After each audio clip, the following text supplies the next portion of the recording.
My dear student, brain booster চ্যানেলে আরও একবার সকলকে স্বাগত জানাই।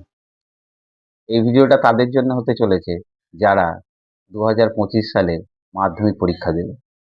সেই সকল মাধ্যমিক পরীক্ষার্থী যারা ভালো রেজাল্টের প্রত্যাশা নিয়ে আছো, ভালো রেজাল্ট করতে চাও, কিন্তু এখনো মনে মনে করে আছো ভালো রেজাল্ট করার জন্য। প্র্যাকটিক্যালি বা বাস্তবে এখনো পর্যন্ত পড়াশোনাটা সেই মতো করতে পারছো না। কোন পদ্ধতির মধ্য দিয়ে গেলে ভালো রেজাল্ট হতে পারে এবং করা যায়, সেই নিয়েই আজকের এই পুরো ভিডিওটা তোমাদের জন্য। মাধ্যমিকে ভালো রেজাল্ট করার জন্য এখন থেকে যে সময়টা আছে, অর্থাৎ টেস্ট পরীক্ষা পর্যন্ত, টেস্ট পরীক্ষা যদি অক্টোবর বা নভেম্বরের মাঝামাঝিতে হয়, তাহলে সেই সময়টাকে ধরে নিয়ে আমাদেরকে এগিয়ে যেতে হবে।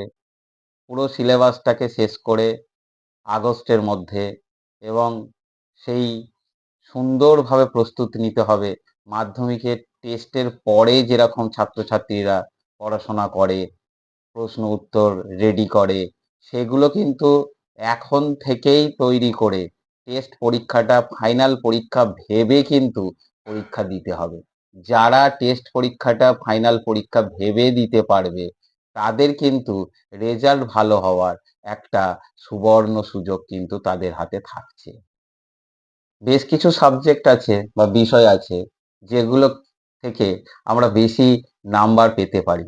যদিও এখন মাধ্যমিকে প্রত্যেকটা সাবজেক্টই স্কোরিং সাবজেক্ট এবং তাতে নাম্বার পাওয়া যায়। এখন প্রায় ছাত্রছাত্রীরা 100-র কাছেই নাম্বার পেতে পারে যারা ভালো পড়াশোনা করছে। তাই আমাদের লক্ষ্য থাকবে যে 100-র কাছাকাছি পৌঁছানো। সেই লক্ষ্যমাত্রা নিয়ে আমরা এবছরের জার্নি শুরু করতে চাই। আমাদের প্রথম বিষয় হলো, যদি আমরা ইতিহাসের মতো একটা বিষয় ধরি, সেই ইতিহাসে কি করে আমরা 90+ রেজাল্ট করতে পারি। আমাদের প্রথম লক্ষ্য রাখতে হবে যে ইতিহাসের যে কটি অধ্যায় আছে, অর্থাৎ তোমাদের বইয়ে ইতিহাসে 8টি অধ্যায় আছে, এবং এই 8টি অধ্যায় তোমাকে কি করতে হবে, মধ্যশিক্ষা পর্ষদ থেকে ঠিক করে দেওয়া হয়েছে যে প্রত্যেক অধ্যায়ে কত করে নাম্বার আছে। আমরা প্রত্যেকটা চ্যাপ্টারকে সুন্দর করে প্রথমে ভালো করে পড়ব, এবং তার সাথে সাথে বিভিন্ন ধরনের প্রশ্ন উত্তর রেডি করতে হবে। আমাদের ভালো রেজাল্টের সব থেকে বড় আর একটা ব্যাপার হলো যে আমাদের 40টা নাম্বার থাকে, প্রায় 40 থেকে 42 নাম্বার থাকে এমসিকিউ।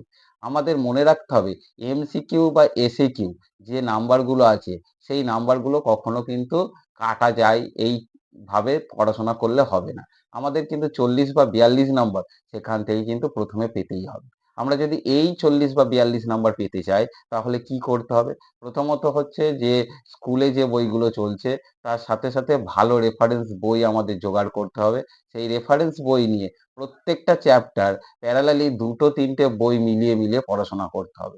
এর ফলে কি হবে, আমরা এসিকিউ এবং এমসিকিউ সম্পর্কে একটা স্বচ্ছ ধারণা পাবো, আর আমরা বুঝতে পারবো যে এসিকিউ এবং এমসিকিউ থেকে আমরা কিন্তু যা নাম্বার আছে তাই পেতে পারি। এখন আমাদের কনফিডেন্স লেভেলটা কি করে গেইন করব, কি করে তাহলে সেই কনফিডেন্স লেভেলটা তাহলে তুলে আনতে পারি যে আমি হ্যাঁ এই নাম্বারটা পাবো। তাহলে আমাদের পুরানো বছরের যে টেস্ট পেপারগুলো আছে, এবং প্রশ্নোত্তরের জন্য অনেক এখন বই পাওয়া যায়, সেগুলো নিয়ে আমাদের কিন্তু রীতিমতো প্রত্যেকটা চ্যাপ্টার শেষ হয়ে যাওয়ার সাথে সাথে আমাদের কিন্তু প্র্যাকটিস শুরু করতে হবে। এবং এই প্র্যাকটিসের মধ্য দিয়ে আমরা বুঝতে পারবো যে আমাদের প্রস্তুতি কতটা সম্পন্ন হচ্ছে। যদি দেখি যে প্রশ্ন উত্তরগুলো সবই প্রায় আমাদের জানা পড়ছে, তাহলে আমরা বুঝতে পারবো যে আমাদের প্রস্তুতি কিন্তু যথেষ্ট সঠিকভাবেই হচ্ছে।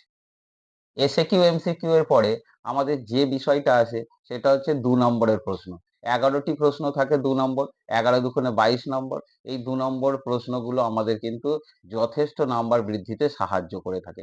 খুব সংক্ষেপে লিখতে হয়, 2টো বাক্যে বা 3টে বাক্যের মধ্যেই এই উত্তরটা লিখতে হয়। আমাদের প্রথমত মনে রাখতে হবে, এখন যে প্যাটার্ন উত্তর লেখার, সেই উত্তরটা কিন্তু টু দি পয়েন্ট। আমরা বিস্তারিত লিখবো না।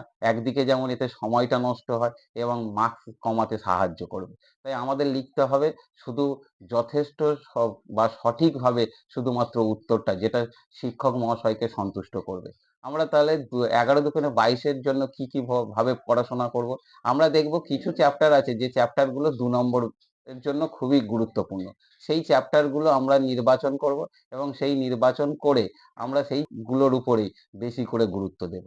আমাদের এখন ২ নম্বরের প্রশ্নের আরেকটা প্যাটার্ন এসেছে, এখন আমরা দেখছি বা ধারাবাহিকভাবেই আমরা দেখে যাচ্ছি যে সীমাবদ্ধতা, কোনো কিছু বিদ্রোহ বা বিপ্লব বা কোনো সংগঠনের সীমাবদ্ধতাটা একটা ২ নম্বরের কোশ্চেন আমাদের দিয়ে দিচ্ছে ১টা-২টো। তাহলে আমরা যে সমস্ত বিষয়গুলো পড়ে যাচ্ছি তার মধ্যে এই সীমাবদ্ধতার ব্যাপারটা বা কেন সেটা সফল হলো না, ব্যর্থতার কারণটা, সেটা কিন্তু আমরা একটু ভালো করে দেখে যাব। তার ফলে কিন্তু আমাদের ২ নম্বর প্রশ্ন কোথাও আটকাবে বলে মনে হয় না। ২ নম্বরের যে ১১টা প্রশ্নের পরে আমরা সেখানে তারপরে দেখব এই ৩ নম্বর কোশ্চেন এবং ৪ নম্বর কোশ্চেন এবং তারপরে ৬ নম্বর কোশ্চেনের জন্য আমরা দেখব। ৪ নম্বর এবং ৬ নম্বর কোশ্চেনগুলো সবই কিন্তু বড় কোশ্চেন এবং মনে রাখতে হবে এগুলো খুব লেন্দি লিখতে হয় না। মোটামুটি যে জায়গায় লিখতে হয়, আমাদের যে পরীক্ষার যে খাতা দেয় সেই খাতাটার ১ পৃষ্ঠা বা তা হচ্ছে তার ১.৫ পৃষ্ঠা পর্যন্ত লিখলেই যথেষ্ট। ৪ নম্বরের জন্য ১ পৃষ্ঠা যথেষ্ট এবং ৬ নম্বরের জন্য ১.৫ পৃষ্ঠা যথেষ্ট এবং এই প্রশ্নগুলোর উত্তর আমাদের কিন্তু মনে রাখতে হবে। এই মূল্যায়ন একটা বড় ব্যাপার। আমরা যখন প্রশ্নের উত্তরগুলো শেষ করব তখন গুরুত্ব বা মূল্যায়ন দিয়ে শেষ করব এবং লেখাটা যথেষ্ট গুরুত্বপূর্ণ হবে। আমাদের প্রথমত মনে রাখতে হবে যে প্রশ্নের উত্তরটা কি চেয়েছে, সেই প্রশ্নের উত্তর অনুসারে লিখতে হবে এবং আমাদের শেষে যে প্রশ্নটা থাকে সেটা হচ্ছে ৮ নম্বরের একটি প্রশ্ন। ৩টে কোশ্চেন থাকে এবং তার মধ্যে থেকে একটা প্রশ্নের উত্তর লিখতে হয়। আমরা মোট এইরকম ভাবে যদি দেখি তাহলে ইতিহাসের ক্ষেত্রে এইরকম ৯০ নম্বরের কোশ্চেন থাকে আর ১০ নম্বর প্রজেক্ট যেটা স্কুলের হাতে থাকে। আমরা মোটামুটিভাবে ইতিহাসের এই সমগ্র সিলেবাসটা নিয়ে আলোচনা করে দেখতে গেলে দেখতে পাবো যে কিছু চ্যাপ্টার বা অধ্যায় আছে যেগুলো এসএকিউ বা এমসিকিউ এর উপরে ভিত্তি করে, কিছু চ্যাপ্টার আছে যেগুলো ২ নম্বরের কোশ্চেনের উপরে ভিত্তি করে, কিছু চ্যাপ্টার আছে ৪ নম্বর কোশ্চেন আসেই সেই চ্যাপ্টারগুলো থেকে, কিছু চ্যাপ্টার আছে যেগুলো ৬ নম্বর বা ৮ নম্বর কোশ্চেনগুলো সেখান থেকে আসছে। আমাদের ধারাবাহিকভাবে কোশ্চেন পর্যালোচনা করে এই চ্যাপ্টারগুলো ঠিক করতে হবে। প্রত্যেকটা চ্যাপ্টারকেই গুরুত্ব সমানভাবে দিতে হবে। কিন্তু কোন প্রশ্নগুলো আসার সম্ভাবনা আছে সেই প্রশ্নগুলো আমরা কিন্তু সঠিকভাবে সেইভাবে তৈরি করে নেব। আমাদের প্রশ্ন হলো পরীক্ষায় তাহলে ভালো নাম্বার যারা পায় তারা কি ওখানে গিয়ে নির্বাচন করে প্রশ্ন? না, আমরা এত ভালো করে পড়াশোনা করতে হবে যেখানে মনে রাখতে হবে যে, যে প্রশ্নগুলো আসতে পারে কিন্তু তারই প্রস্তুতি তুমি সেরে রাখতে হবে। এখন কোন প্রশ্নটা আসবে আগে থেকে তো বলা কঠিন, ঠিকই। কিন্তু যদি প্রিপারেশনটা বা প্রস্তুতিটা সেইভাবে নেওয়া যায় তাহলে বোঝাই যায় যে এবছর কোন কোন বড় কোশ্চেন আসার সম্ভাবনা আছে।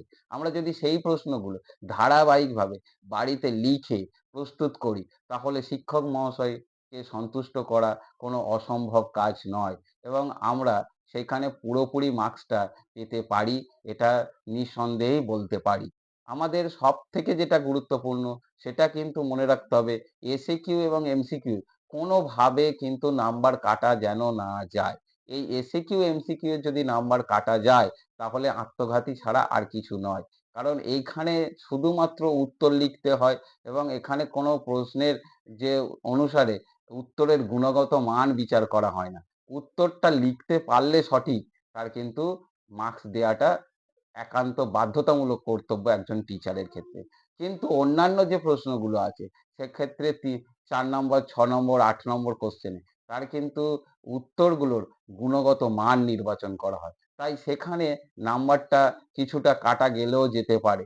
সেখানে ভালোভাবে না লিখলে তাহলে কিন্তু উত্তরটাতে শিক্ষক সন্তুষ্ট নাও হতে পারে। কিন্তু আমাদের মনে রাখতে হবে এসিকিউ বা এমসিকিউ এর উত্তরের গুণগত মানের কোনো প্রয়োজন নেই। তাই এখান থেকে আমাকে কিন্তু সম্পূর্ণ নাম্বারটা নিয়েই যেতে হবে। এটাই আমার কিন্তু রেজাল্ট ভালো করার ১ম রেসিপি বা উপকরণ বলা যেতে পারে। ধারাবাহিকভাবে এই চ্যানেলের মধ্য দিয়ে আজকের যেমন শুধুমাত্র ইতিহাস বিষয়ে বললাম, এরপরে স্বাভাবিকভাবে আর যে সমস্ত বিষয়গুলো মাধ্যমিক ছাত্রছাত্রীদের আছে সেগুলো কিন্তু এইরকম সুন্দরভাবে ব্যাখ্যা করার চেষ্টা করা হবে। তোমরা কিন্তু এই চ্যানেলে প্রত্যেক সপ্তাহের যে ভিডিওগুলো আসছে সেই ভিডিওগুলোর দিকে লক্ষ্য রেখো এবং ভিডিওগুলোকে আরো বেশি পরিমাণে নিজেদের দেখার জন্য এবং আমাদেরকে উৎসাহ বৃদ্ধির জন্য লাইক, শেয়ার এবং সাবস্ক্রাইব করতে ভুলো না। আমি কিন্তু চেষ্টা করে যাচ্ছি তোমাদের যাতে রেজাল্ট যথেষ্ট ভালো হয় এবং মাধ্যমিকে একটা ভালো রেজাল্ট নিয়ে তোমরা কিন্তু যাতে জীবনে উত্তীর্ণ হতে পারো।